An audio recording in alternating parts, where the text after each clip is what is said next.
we're going to, Charlie and I have been playing with this Woodgrain stuff with Waterborne paint for quite a while now. And so that's what we're going to show you. And we learned something right away. You can't use regular tape. Anybody ever painted their house with latex paint? Put a stripe or two-tone the wall, or maybe you flamed it or something? It bleeds, it wicks underneath the tape. No matter what you do, you put a real light coat of paint, it just goes up.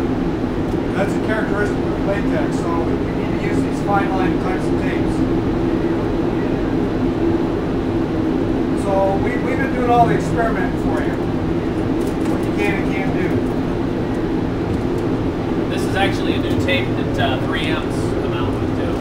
It's very similar to the old fine line they had. But, this stuff is actually a lot thinner, so it's nice.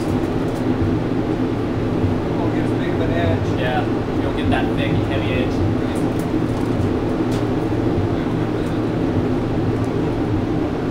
Price about the same. It doesn't roll back. You know, like if you're doing flames, you lay off the flames and stuff. Yeah, how it wants to roll.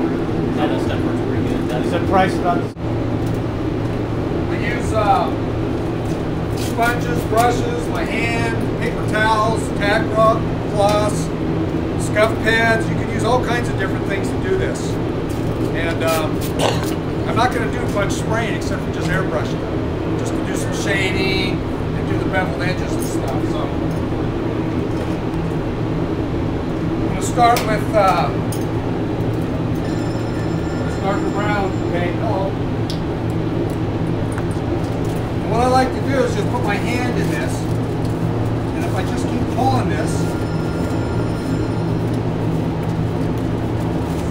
I'm going to start to see what resembles like a piece of oak.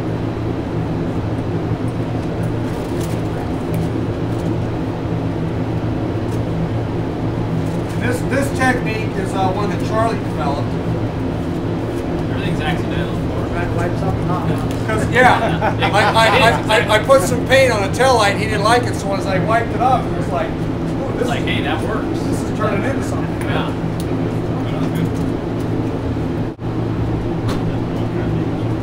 What's that? Yes. Yeah. You can adjust the color from candy on top.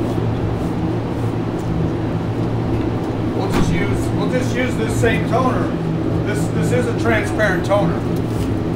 To make this color, so.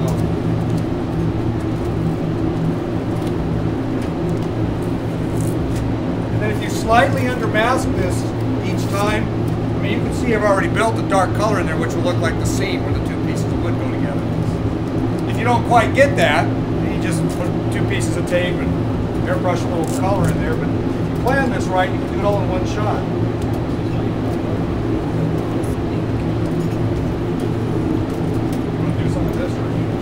Narrate it. I'll let you get dirty.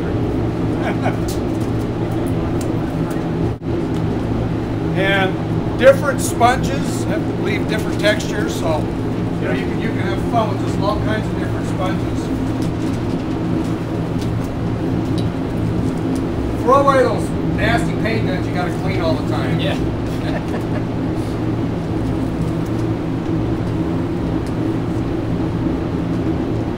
Well, with the difference, I can just keep pulling through this if I don't like it. And with the different sponges, you see the density of the sponges. Like a sea sponge, it's a lot more coarse. But like, for instance, that sponge he's using, it's just a really tight, tight sponge. It just creates the lines just get closer together. And now you've got that watered down. Yeah, just. So I will just use some of the same color to darken it. And I'm just going to have my light coming from the left-hand side. So this edge and this edge are going to be lighter, and this edge and that edge are going to be lighter. And rather than take white paint to try to make it look lighter, I'm just going to save that color. I'm going to paint everything else. And what I like to call this is tape and paint. I'm going to tape this all off. I'm going to paint, remove tape, paint, remove tape. Just kind of set it up to go. So this is going to take a minute. So Charlie has about a half an hour's worth of jokes he wants to try out. Yeah, that's right. Looking for a new career. Looking for a new career. Basically, would be the ground coat. You know, so everywhere he puts the tape, after he sprays the other color on top of, when you peel the tape, it's going to be what you see there. So all these areas are going to stay light. And a lot of people hate this tape, but I like it because it's not as sticky as these vinyl tapes. It also is transparent. I like to be able to see through it. I can see where I need to cut this for this 45, for example. And I don't like to take a razor blade and cut paint. Instead, I try to leave these ends long. And all I got to do is press the blade down on the panel, and then I can just pull this tape up and it'll cut it. And that way I'm not scratching my panel, which if I scratch it with this wood grain, you wouldn't see it anyway. So basically, I'm just going to darken all of this. If I run out of air, then I'll give it the high sign.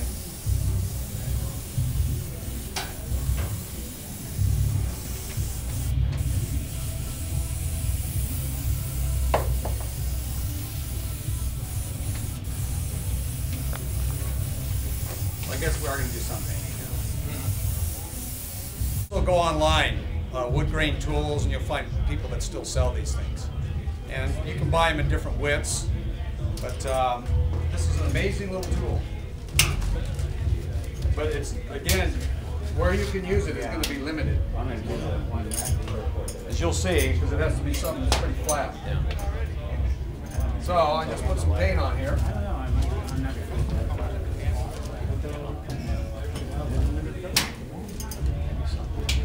And as I roll this through here,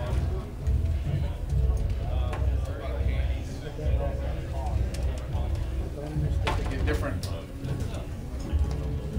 looks of grain. Take it off here. This is flat enough. Sometimes this backing isn't very, it kind of warps and it's not flat. I want you to take it back. Please.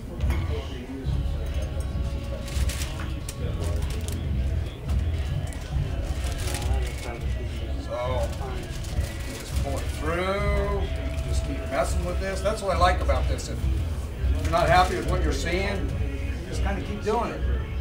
This can get to the point where I can wipe this back off. If I don't like this, just take a little Waterborne wax and grease remover and I can just take it right back off. Do it again until I'm happy with it.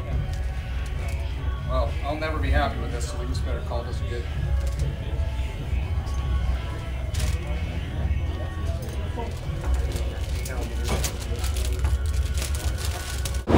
Just some more wood grain into there.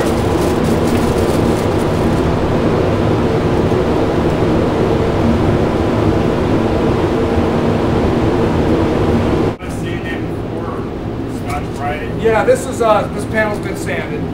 600. Because I paint, yeah, 600. Because I actually painted these panels before I got here. But you could do this right over straight base coat too, though. Okay, you wouldn't have to sand. Oh, right over straight base. You don't sand it at all. Yeah. Sealer. I've done this just over like a white or a tan sealer. That's fresh, of course. Or else sanded. My friends, is a way to do wood grain.